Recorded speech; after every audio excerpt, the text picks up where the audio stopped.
Hello ਸਤਿ ਸ਼੍ਰੀ ਅਕਾਲ to everyone. ਆਪ ਸਭ ਦਾ ਸਵਾਗਤ ਹੈ CBC ਦੇ ऑफिशियल YouTube ਚੈਨਲ ਦੇ ਉੱਪਰ। ਮੈਂ ਤੁਹਾਡਾ ਆਪਣਾ Ravi sir CBC academy Abohar ਤੋਂ। ਅੱਜ ਅਸੀਂ ਡਿਸਕਸ ਕਰਾਂਗੇ ਪੰਜਾਬ ਜੀਕੇ ਦਾ ਪਾਰਟ 4। ਠੀਕ ਹੈ ਜੀ। ਇਸ ਦੇ ਵਿੱਚ ਅਸੀਂ ਜ਼ਿਕਰ ਕਰਾਂਗੇ ਪੰਜਾਬ ਦੀ ਰਿਵਰਸ ਦੇ ਬਾਰੇ। ਪੰਜਾਬ ਦੀਆਂ ਜਿਹੜੀਆਂ ਰਿਵਰਸ ਨੇ ਉਹਨੂੰ ਆਪਾਂ ਅੱਜ ਇਸ ਵੀਡੀਓ ਦੇ ਵਿੱਚ ਵੇਖਣਾ ਹੈ। ਤਾਂ ਇਸ ਤੋਂ ਪਹਿਲਾਂ ਜਿਨ੍ਹਾਂ ਨੇ ਜਿਓਗ੍ਰਾਫੀ ਦਾ ਪਾਰਟ 3 ਨਹੀਂ ਵੇਖਿਆ ਤਾਂ ਪਲੀਜ਼ ਉਹ ਪਹਿਲਾਂ ਉਸ ਨੂੰ ਵੇਖ ਲੈਣ, ਕਿਉਂਕਿ ਜਿਹੜਾ ਨਦੀਆਂ ਦਾ ਆਪਾਂ ਨਦੀਆਂ ਦੇ ਜਿਹੜੇ ਕੁਐਸਚਨ ਪੜ੍ਹਦੇ ਹੁੰਦੇ ਹਾਂ ਉਹਦੇ ਵਿੱਚ ਹੁੰਦਾ ਕਿ ਓਰੀਜਨ ਪੁਆਇੰਟ, ਕਿੱਥੋਂ ਨਦੀ ਓਰੀਜਨ ਹੋਈ ਹੈ, ਕਿੱਥੇ ਉਹਨੇ ਲਾਸਟ ਜਾਣਾ ਹੈ ਅਤੇ ਕਿਹੜੀ ਨਦੀ ਦੇ ਵਿੱਚ ਕਿਵੇਂ ਮਰਜ ਹੋਣਾ ਹੈ, ਕਿਹੜੀ ਪਹਾੜੀਆਂ ਨੂੰ ਕੱਟ ਕੇ ਆ ਰਹੀ ਹੈ। ਇਹਨਾਂ ਸਾਰੀਆਂ ਗੱਲਾਂ ਨੂੰ ਮੈਂ ਪ੍ਰੀਵੀਅਸ ਵੀਡੀਓ ਦੇ ਵਿੱਚ ਦੱਸਿਆ, ਜਿਹੜਾ ਕਿ ਪਾਰਟ 3 ਹੈ। ਤਾਂ ਸੋ ਉਸ ਵੀਡੀਓ ਨੂੰ ਜ਼ਰੂਰ ਤੁਸੀਂ ਵੇਖ ਲੈਣਾ। ਉਸ ਦੇ ਵਿੱਚ ਸਾਰੇ ਮੈਂ ਰਿਵਰ ਬੇਸ ਦੇ ਉੱਪਰ ਜਿਹੜੇ ਦੁਆਬ ਬਣਨੇ ਨੇ ਉਹ ਵੀ ਮੈਂ ਕਲੀਅਰ ਕੀਤੇ ਨੇ, ਅਤੇ ਉਸ ਦੇ ਉੱਪਰ ਜਿਹੜੇ ਸਾਰੇ ਤੁਹਾਡੇ ਦੁਆਬ ਹੋ ਗਏ ਜਾਂ ਏਰੀਏ ਜੇ ਵੀ ਕੰਢੀ ਏਰੀਆ, ਤੁਹਾਡਾ ਸ਼ਿਵਾਲਿਕ ਏਰੀਆ, ਮੈਦਾਨੀ ਏਰੀਆ, ਇਹ ਸਾਰੇ ਚੀਜ਼ਾਂ ਮੈਂ ਤੁਹਾਨੂੰ ਪਾਰਟ 3 ਦੇ ਵਿੱਚ ਕਲੀਅਰ ਕਰ ਚੁੱਕਿਆ। ਤਾਂ ਸੋ ਪਲੀਜ਼ ਉਹ ਜ਼ਰੂਰ ਵੇਖ ਲੈਣਾ। ਉਸ ਤੋਂ ਬਾਅਦ ਤੁਸੀਂ ਇਸ ਨੂੰ ਕਨੈਕਟ ਕਰ ਸਕੋਗੇ। ਤਾਂ ਆਓ ਜੀ ਹੁਣ ਅੱਜ ਦੇ ਅਸੀਂ ਲੈਕਚਰ ਨੂੰ ਸਟਾਰਟ ਕਰੀਏ। ਸਟਾਰਟ ਕਰਨ ਤੋਂ ਪਹਿਲਾਂ ਜਿਨ੍ਹਾਂ ਨੇ ਸਾਡੇ ਚੈਨਲ ਨੂੰ ਸਬਸਕ੍ਰਾਈਬ ਨਹੀਂ ਕੀਤਾ ਪਲੀਜ਼ ਉਹ ਸਬਸਕ੍ਰਾਈਬ ਕਰ ਦੇਣ ਅਤੇ ਵੀਡੀਓ ਨੂੰ ਲਾਈਕ ਸ਼ੇਅਰ ਜ਼ਰੂਰ ਕਰ ਦੇਣ। ਇਹ ਜਿਹੜਾ ਰਿਵਰ ਵਾਲੀ ਜਿਹੜੀ ਵੀਡੀਓ ਨੇ ਇਹਦੇ ਵਿੱਚ ਆਪਾਂ ਮੌਜੂਦਾ ਜਿਹੜੇ ਪੰਜਾਬ ਦੀਆਂ ਮਾਡਰਨ ਪੰਜਾਬ ਦੀਆਂ 4 ਨਦੀਆਂ ਪੜ੍ਹਾਂਗੇ, ਜਿਹਦੇ ਵਿੱਚ ਆਪਾਂ ਦੋ ਪਾਰਟ ਦੇ ਵਿੱਚ ਇਹਨੂੰ ਡਿਸਕਸ ਕਰੂੰਗਾ ਪੂਰਾ ਮੈਂ। ਠੀਕ ਹੈ ਜੀ। ਤਾਂ ਸੋ ਵੀਡੀਓ ਛੋਟੀ ਹੀ ਬਣਾਊਂਗਾ ਤਾਂ ਕਿ ਤੁਹਾਨੂੰ ਵੀ ਵੇਖਣੀ ਈਜ਼ੀ ਹੋਵੇ। ਠੀਕ ਹੈ ਜੀ। ਆਓ ਅਸੀਂ ਮਿਲਦੇ ਹਾਂ, ਆਪਣੀ ਵੀਡੀਓ ਨੂੰ ਸਟਾਰਟ ਕਰਦੇ ਹਾਂ। ਦੇਖੋ ਜੀ, ਸਭ ਤੋਂ ਪਹਿਲਾਂ ਡਰੇਨੇਜ ਸਿਸਟਮ ਕੀ ਹੁੰਦਾ ਜੀ? ਜਲ ਪ੍ਰਵਾਹ ਤੰਤਰ ਵੀ ਪੰਜਾਬ ਪੂਰੇ ਹਿੰਦੁਸਤਾਨ ਦੇ ਵਿੱਚ ਤੁਹਾਨੂੰ ਪਤਾ ਹੈ ਜੀ ਸਾਡੇ ਕਾਫੀ ਪ੍ਰਵਾਹ ਤੰਤਰ ਨੇ। ਅਗਰ ਮੈਂ ਉਸ ਦੀ ਗੱਲ ਕਰਾਂ ਤਾਂ ਪਹਿਲਾਂ ਛੋਟੀਆਂ ਪੁਆਇੰਟਸ ਦੇਖ ਲਓ। ਇੱਕ ਹੁੰਦਾ ਜੀ ਨਦੀਆਂ ਦੇ ਬੇਸ 'ਤੇ ਕੁਐਸਚਨ ਕਿੱਦਾਂ ਦੇ ਬਣਦੇ ਨੇ। ਸਭ ਤੋਂ ਪਹਿਲਾਂ ਆਪਾਂ ਵੇਖਣਾ ਓਰੀਜਨ, ਵੀ ਸਭ ਤੋਂ ਪਹਿਲਾਂ ਓਰੀਜਨ ਕਿੱਥੋਂ ਹੁੰਦਾ ਨਦੀ ਦਾ। ਤਾਂ ਜਿਹੜੀ ਮੇਨ ਫਲੋ ਹੁੰਦੀ ਹੈ ਨਦੀ ਦੀ, ਇਸ ਨੂੰ ਆਪਾਂ ਕਹਿੰਦੇ ਹਾਂ ਰਿਵਰ।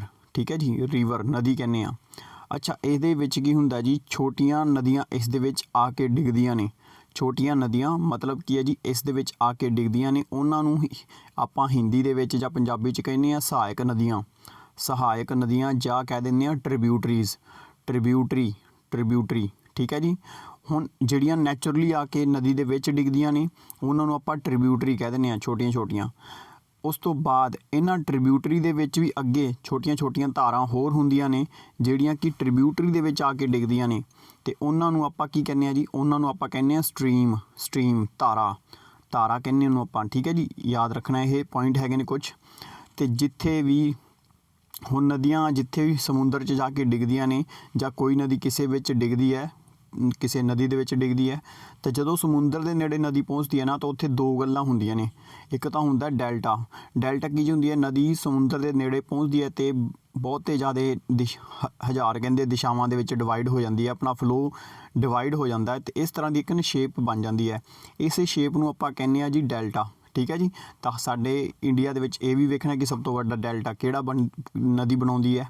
ਅਤੇ ਦੂਜੇ ਨੰਬਰ 'ਤੇ ਜਦੋਂ ਨਦੀ ਸਮੁੰਦਰ ਦੇ ਨੇੜੇ ਪਹੁੰਚਦੀ ਹੈ, ਹੋ ਸਕਦਾ ਕਿ ਉਹ ਹਾਈਟ ਦੇ ਉੱਪਰੋਂ ਥੱਲੇ ਡਿੱਗੇ, ਤਾਂ ਉਸ ਟਾਈਮ 'ਤੇ ਬਣੂਗਾ ਝਰਨਾ। ਉਹਨੂੰ ਐਸਚੁਰੀਜ਼ ਬੋਲਦੇ ਹਾਂ ਆਪਾਂ।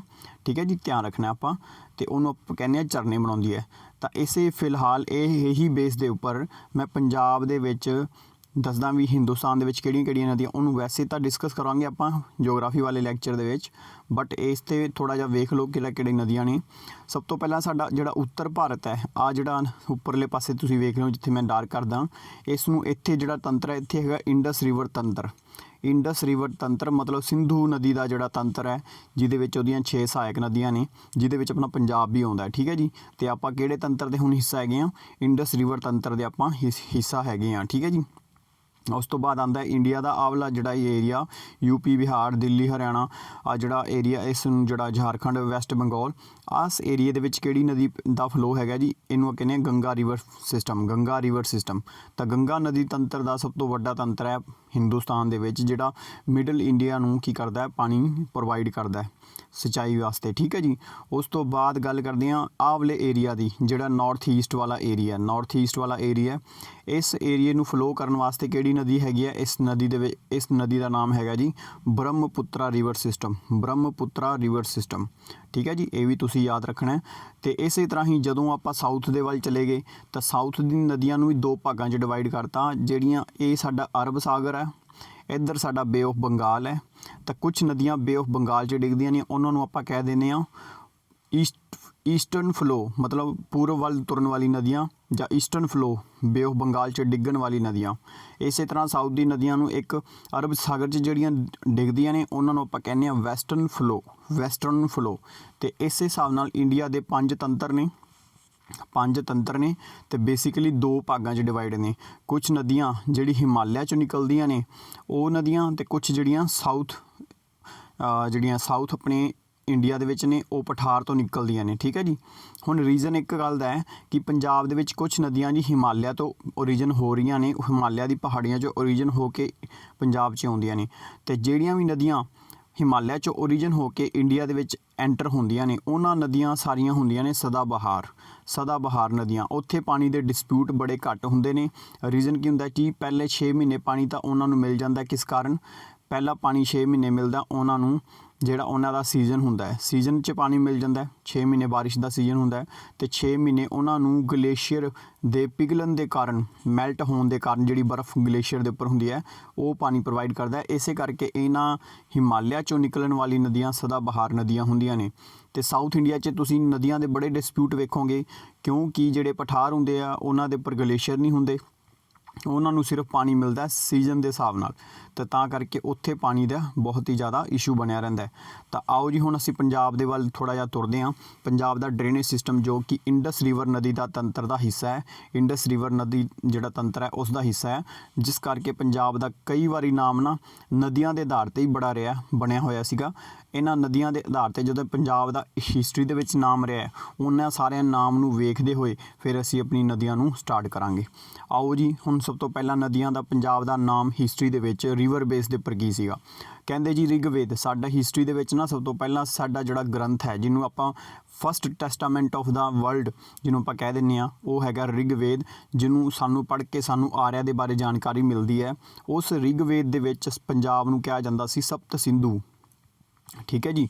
ਉਸ ਤੋਂ ਬਾਅਦ ਆਇਆ ਮਹਾਭਾਰਤ, ਦੋ ਵੱਡੇ ਐਪਿਕ ਲਿਖੇ ਗਏ ਸੀਗੇ, ਮਹਾਕਾਵਿਆ ਜਿਹਨੂੰ ਆਪਾਂ ਕਹਿੰਦੇ ਹਾਂ। ਇੱਕ ਮਹਾਭਾਰਤ ਸੀਗੀ, ਇੱਕ ਰਾਮਾਇਣ ਸੀਗਾ।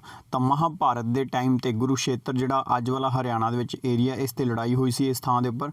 ਉਸ ਟਾਈਮ 'ਤੇ ਇਸ ਨੂੰ ਕਿਹਾ ਜਾਂਦਾ ਸੀ ਲੈਂਡ ਆਫ 5 ਰਿਵਰਸ, ਠੀਕ ਹੈ ਜੀ। ਅਤੇ ਆਹ ਧਿਆਨ ਰੱਖਣਾ ਤੁਸੀਂ। ਪੁਰਾਣ ਸਾਡੇ ਪੁਰਾਣ ਹੈਗੇ ਨੇ 18, ਇਹਨਾਂ 18 ਪੁਰਾਣਾਂ ਦੇ ਵਿੱਚ ਇਸ ਨੂੰ ਕਿਹਾ ਜਾਂਦਾ ਸੀ ਪੰਚਨੰਦਾ, ਠੀਕ ਹੈ ਜੀ। ਇਸ ਨੂੰ ਯਾਦ ਰੱਖਣਾ ਤੁਸੀਂ।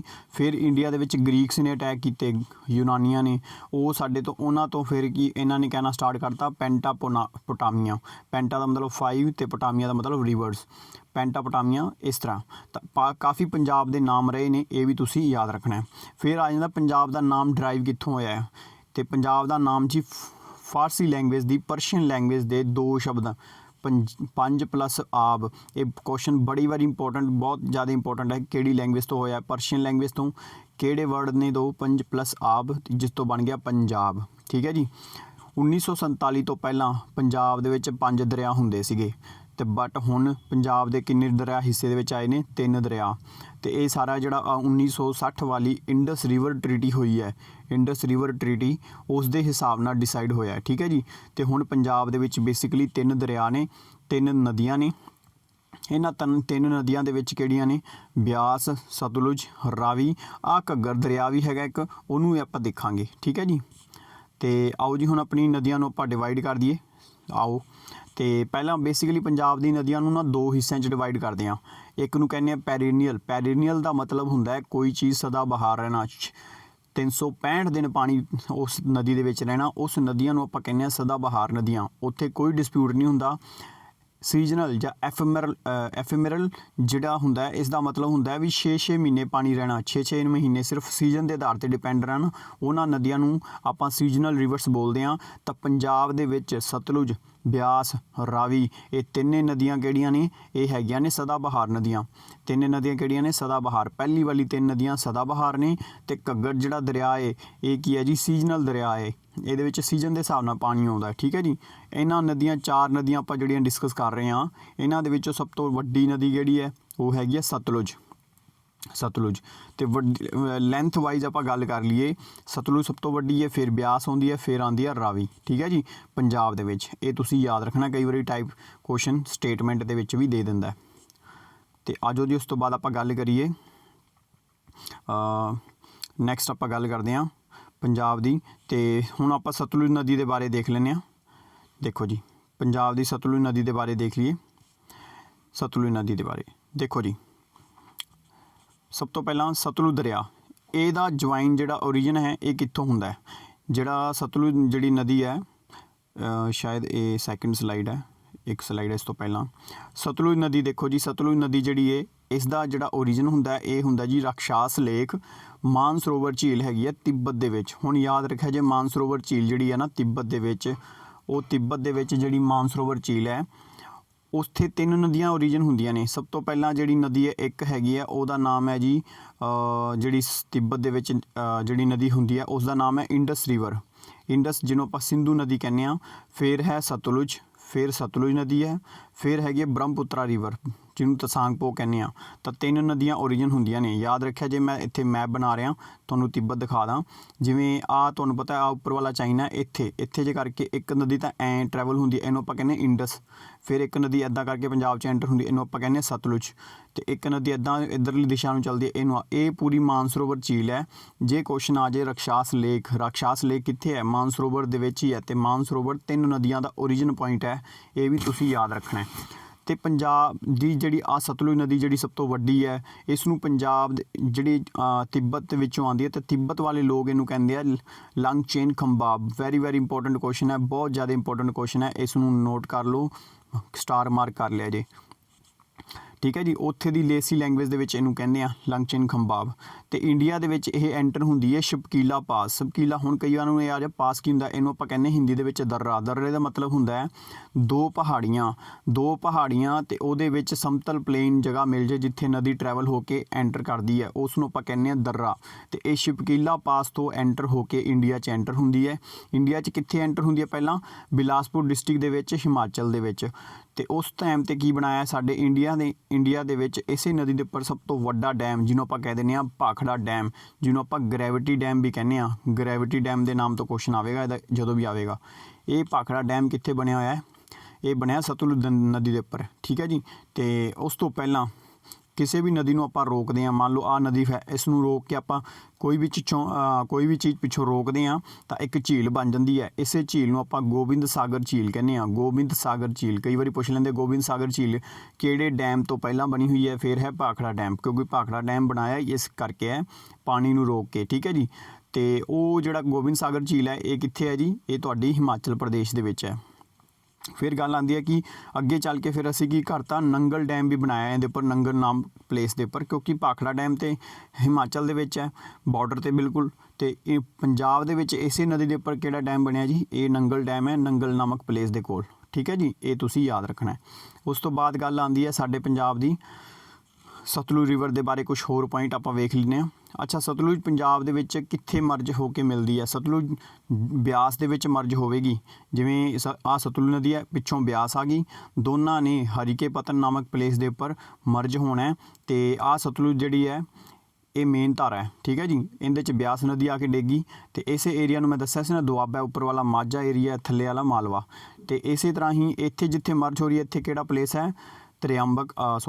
ਹਰੀਕੇ ਪਤਨ ਦਾ ਇੱਕ ਕੁਐਸਚਨ ਹੋਰ ਆਉਂਦਾ ਕਿ ਪੰਜਾਬ ਦੇ ਵਿੱਚ ਡੋਲਫਿਨ ਜਿਹੜਾ ਜਲੀਆ ਜੀਵ ਹੈ, ਜਲੀਆ ਜੀਵ ਜਿਹਨੂੰ ਆਪਾਂ ਕਹਿ ਦਿੰਦੇ ਹਾਂ ਸਟੇਟ ਦਾ, ਇਹ ਕਿੱਥੇ ਮਿਲਦਾ ਹੈ? ਇਹ ਸਤਲੁਜ ਨਦੀ ਦੇ ਵਿੱਚ ਜਾਂ ਹਰੀਕੇ ਪਤਨ ਪਲੇਸ ਦੇ ਵਿੱਚ ਮਿਲਦਾ ਪੰਜਾਬ ਦੇ ਵਿੱਚ। ਠੀਕ ਹੈ ਜੀ, ਗੱਲ ਆਉਂਦੀ ਹੈ ਕਿ ਫਿਰ ਇਹ ਜਿਹੜਾ ਦੋਨੇ ਮਿਲਣ ਤੋਂ ਬਾਅਦ ਜਿਹੜੇ ਦੋਨੇ ਨਦੀਆਂ ਦਾ ਪਾਣੀ, ਯਾਦ ਰੱਖਿਆ ਜੇ ਹਰੀਕੇ ਪਤਨ ਝੀਲ ਹੈਗੀ ਹੈ, ਵੈਟਲੈਂਡ ਵੀ ਹੈਗਾ, ਇਹ ਕਿੱਥੇ ਹੈ? ਤਰਨ ਦੇ ਵਿੱਚ ਹੈ। ਇਹਦਾ ਕੁਐਸਚਨ ਤੁਸੀਂ ਧਿਆਨ ਰੱਖਿਆ ਜੇ, ਫਿਰੋਜ਼ਪੁਰ ਨਾ ਲਾ ਦਿਆ ਜੇ। ਠੀਕ ਹੈ ਜੀ, ਉਸ ਤੋਂ ਬਾਅਦ ਗੱਲ ਕਰਦੇ ਹਾਂ ਸਤਲੁਜ ਜਿਹੜਾ ਬਿਆਸ ਹੈ, ਇਹ ਦੋਨੇ ਨਦੀਆਂ ਦਾ ਪਾਣੀ ਫਿਰ 3 ਨਦੀਆਂ ਦਾ ਜਿਹੜਾ ਮੇਨ ਕਰਕੇ ਬਣਦਾ, 3 ਨਦੀਆਂ ਜੁਆਇਨ ਹੋ ਕੇ ਜਿਹੜਾ ਪੁਆਇੰਟ ਬਣਦਾ ਉਹਨੂੰ ਆਪਾਂ ਕਹਿੰਦੇ ਹਾਂ ਤ੍ਰਿਮਾਬ ਜਾਂ ਤ੍ਰਿਮਬ ਵੀ ਬੋਲ ਦਿੰਦੇ ਹਾਂ। ਅਤੇ ਇਹ ਤ੍ਰਿਮਬ ਕਿਹੜਾ ਹੈ? ਇਹ ਰਾਵੀ, ਚਨਾਬ ਅਤੇ ਜੇਹਲਮ, ਇਹ 3 ਨਦੀਆਂ ਦਾ ਨੂੰ ਮਿਲਾ ਕੇ ਕਹਿੰਦੇ ਹਾਂ ਤ੍ਰਿਮਬ। ਠੀਕ ਹੈ, ਇਹਦੇ ਵਿੱਚ ਸਤਲੁਜ ਅਤੇ ਬਿਆਸ ਡਿੱਗਦੀ ਹੈ।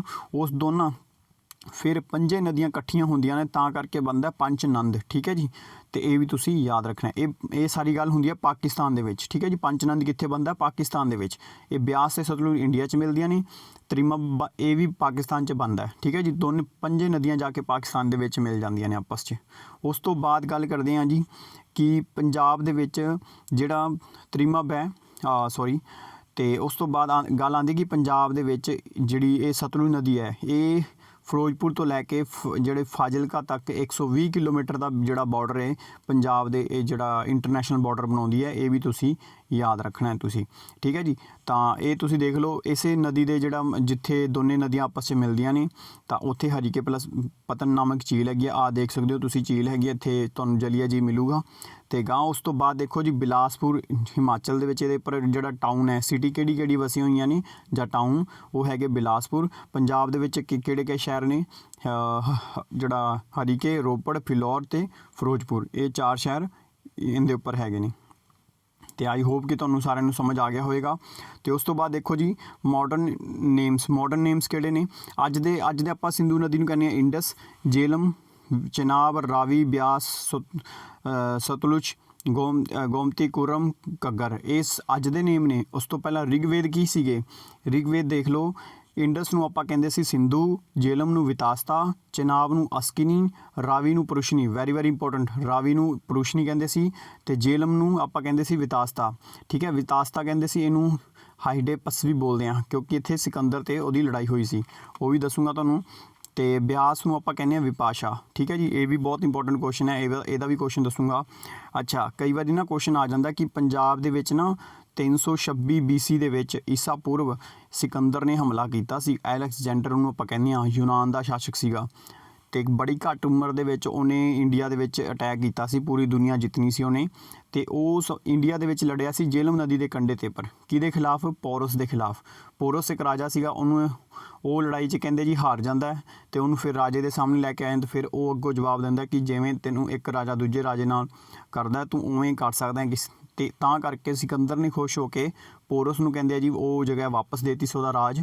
ਤੇ ਉਹ ਜਿਹੜੀ ਲੜਾਈ ਹੋਈ ਸੀ ਉਹ ਹੋਈ ਸੀ ਤੁਹਾਡੀ ਜੇਹਲਮ ਨਦੀ, ਜਿਹਨੂੰ ਆਪਾਂ ਕਹਿੰਦੇ ਵਿਤਾਸਤਾ, ਜਿਹਨੂੰ ਆਪਾਂ ਕਹਿੰਦੇ ਹਾਈਡੇਸਪਸ, ਠੀਕ ਹੈ ਜੀ, ਹਾਈਡੇਸਪਸ। ਤੇ ਇਸ ਨਦੀ ਦੇ ਕੰਢੇ ਤੇ ਹੋਈ ਸੀ, ਤੇ ਇਹ ਤੁਸੀਂ ਖਾਸ ਕਰਕੇ ਯਾਦ ਰੱਖਣਾ ਹੈ। ਤੇ ਕਈ ਵਾਰੀ ਕੁਐਸਚਨ ਆ ਜਾਂਦਾ ਹੈ ਕਿ ਸਿਕੰਦਰ ਕਿਹੜੀ ਨਦੀ ਨੂੰ ਪਾਰ ਨਹੀਂ ਕਰ ਪਾਇਆ ਸੀ ਹਿੰਦੁਸਤਾਨ ਦੇ ਵਿੱਚ? ਤਾਂ ਉਹ ਹੈਗੀ ਹੈ ਬਿਆਸ ਨਦੀ, ਜਿਹਨੂੰ ਆਪਾਂ ਕਹਿੰਦੇ ਹਾਂ ਵਿਪਾਸ਼ਾ, ਠੀਕ ਹੈ ਜੀ। ਤੇ ਇਹ ਤੁਹਾਨੂੰ ਯਾਦ ਰੱਖਣਾ ਹੈ। ਉਸ ਤੋਂ ਬਾਅਦ ਗੋਮਤੀ ਨਦੀ ਨੂੰ ਆਪਾਂ ਕੀ ਕਹਿੰਦੇ ਹਾਂ? ਗੋਮਲ ਕਹਿੰਦੇ ਸੀ ਪੁਰਾਣੇ ਟਾਈਮ ਦੇ ਵਿੱਚ। ਕੁਰਮ, ਇਹ ਕਿੱਥੇ ਹੈ ਜੀ? ਇਹ ਹੈਗੀ ਹੈ ਅਫਗਾਨਿਸਤਾਨ ਦੇ ਵਿੱਚ, ਇਹਨੂੰ ਆਪਾਂ ਕਹਿੰਦੇ ਕੁਰਮੂ। ਤੇ ਘੱਗਰ ਦਰਿਆ ਨੂੰ ਕਹਿੰਦੇ ਸੀ ਦ੍ਰਿਸ਼ਯੰਦਵਤੀ, ਠੀਕ ਹੈ ਜੀ। ਘੱਗਰ ਦਰਿਆ ਜਿਹੜਾ ਅੱਜ ਹੈਗਾ, ਤੇ ਇਹ ਤੁਸੀਂ ਖਾਸ ਕਰਕੇ ਧਿਆਨ ਰੱਖਣਾ ਹੈ। ਆਹ ਦੇਖ ਲਓ ਤੁਸੀਂ ਨਦੀਆਂ ਦੇ ਦੇਖ ਲਓ, ਆ ਜਿਹੜਾ ਆਪਣਾ ਪੁਆਇੰਟ ਹੈ, ਓਰੀਜਨ ਪੁਆਇੰਟ ਜਿਹੜਾ ਆਪਣਾ ਤਿੱਬਤ ਦੇ ਵਿੱਚ ਪੁਆਇੰਟ ਹੈ, ਉੱਥੋਂ ਦੇਖ ਲਓ ਆ ਇੰਡਸ ਰਿਵਰ ਚੱਲੀ ਹੈ। ਉਸ ਤੋਂ ਬਾਅਦ ਦੇਖੋ ਆ ਜੇਹਲਮ ਨਦੀ ਹੈ। ਉਸ ਤੋਂ ਬਾਅਦ ਆ ਚਨਾਬ ਹੈ ਮੇਨ। ਉਸ ਤੋਂ ਬਾਅਦ ਦੇਖ ਲਓ ਤੁਸੀਂ ਆ ਛੋਟੀ ਬਿਆਸ ਹੈ, ਆ ਰਾਵੀ ਆਪਣੀ ਸਤਲੁਜ ਨਦੀ ਹੈ। ਤਾਂ ਇੱਦਾਂ ਕਰਕੇ ਇਹ ਸਾਰੀਆਂ ਨਦੀਆਂ ਜਿਹੜੀਆਂ ਤੁਸੀਂ ਵੇਖ ਸਕਦੇ ਹੋ, ਤੇ ਖਾਸ ਕਰਕੇ ਤੁਸੀਂ ਯਾਦ ਰੱਖਣਾ ਹੈ। ਤੇ ਆਈ ਹੋਪ ਕਿ ਤੁਹਾਨੂੰ ਸਮਝ ਆ ਗਿਆ ਹੋਵੇਗਾ। ਤੇ ਸੰਸਕ੍ਰਿਤ ਨੇਮ ਤੇ ਗ੍ਰੀਕਸ ਨੇਮ ਵੀ ਦੇਖ ਲਓ। ਯਮੁਨਾ ਨਦੀ ਦਾ ਨਹੀਂ ਹੈਗਾ ਗ੍ਰੀਕਸ ਨੇਮ, ਸਤੁਦਰੀ, ਇਹਨੂੰ ਹੈਸੀਡਰੋਸ ਕਹਿੰਦੇ ਆ ਸਤੁਦਰੀ ਨੂੰ, ਠੀਕ ਹੈ। ਸਤੁਦਰੀ ਜਿਹੜੀ ਨਦੀ ਸੀ ਉਹਨੂੰ ਹਾਈਡੇਸਪਸ ਕਹਿੰਦੇ ਆ, ਜਿਵੇਂ ਸਤਲੁਜ ਨਦੀ ਜਿਹੜੀ ਆ ਉਹਨੂੰ ਸਤੁਦਰੀ ਕਹਿੰਦੇ ਸੀ। ਤੇ ਵਿਪਾਸ਼ਾ, ਜਿਹਨੂੰ ਵਿਪਾਸ਼ਾ ਕਹਿ ਦਿੰਦੇ ਆ, ਇਹ ਜਿਹੜੀ ਹੈਗੀ ਸੀ ਆਪਣੀ ਬਿਆਸ ਰਿਵਰ ਵਿਪਾਸ਼ਾ, ਤੇ ਉਸ ਨੂੰ ਆਪਾਂ ਹਾਈਡੇਫੇਸਿਸ ਕਹਿੰਦੇ ਸੀ, ਹਾਈਡੇਫੇਸਿਸ।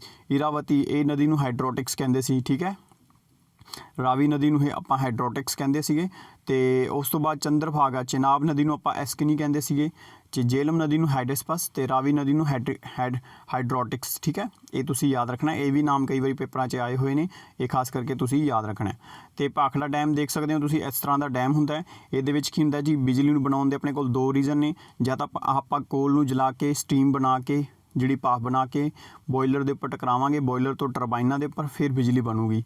ਨਹੀਂ ਤਾਂ ਇੱਦਾਂ ਹੋ ਸਕਦਾ ਕਿ ਆਪਾਂ ਕੀ ਕਰੀਏ, ਪਿੱਛੇ ਬਹੁਤ ਸਾਰਾ ਪਾਣੀ ਰੋਕ ਲਈਏ, ਥੱਲੇ ਟਰਬਾਈਨਾਂ ਲਾ ਦਈਏ, ਪਾਣੀ ਨੂੰ ਉੱਪਰ ਸੁੱਟੀਏ, ਟਰਬਾਈਨਾਂ ਘੁੰਮਣਗੀਆਂ, ਉਹਦੇ ਨਾਲ ਜਨਰੇਟਰ ਲੱਗਿਆ ਤੇ ਬਿਜਲੀ ਬਣਾ ਸਕਦੇ ਹਾਂ। ਇਹ ਭਾਖੜਾ ਡੈਮ ਹੈ, ਠੀਕ ਹੈ ਜੀ। ਇਹਨੂੰ ਆਪਾਂ ਗ੍ਰੈਵਿਟੀ ਡੈਮ ਕਹਿੰਦੇ ਹਾਂ। ਤੇ ਆਈ ਹੋਪ ਕਿ ਤੁਹਾਨੂੰ ਇਹ ਸਾਰਾ ਸਮਝ ਆ ਗਿਆ ਹੋਣਾ। ਤੇ ਕੱਲ੍ਹ ਆਪਾਂ ਬਿਆਸ ਨਦੀ ਦੇ ਬਾਰੇ ਉਹ 3 ਰਿਵਰਸ ਵੇਖ ਲਾਂਗੇ। ਵੀਡੀਓ ਆਪਾਂ ਛੋਟੀ ਰੱਖਦੇ ਹਾਂ। Thank you for watching. ਜੇ ਤੁਹਾਨੂੰ ਵਧੀਆ ਲੱਗੇ ਤਾਂ ਪਲੀਜ਼ ਸ਼ੇਅਰ ਸਬਸਕ੍ਰਾਈਬ ਜ਼ਰੂਰ ਕਰ ਦੇਣਾ। Thank you. ਮਿਲਦੇ ਹਾਂ ਜੀ ਨੈਕਸਟ ਪਾਰਟ 5 ਦੇ ਵਿੱਚ। Thank you.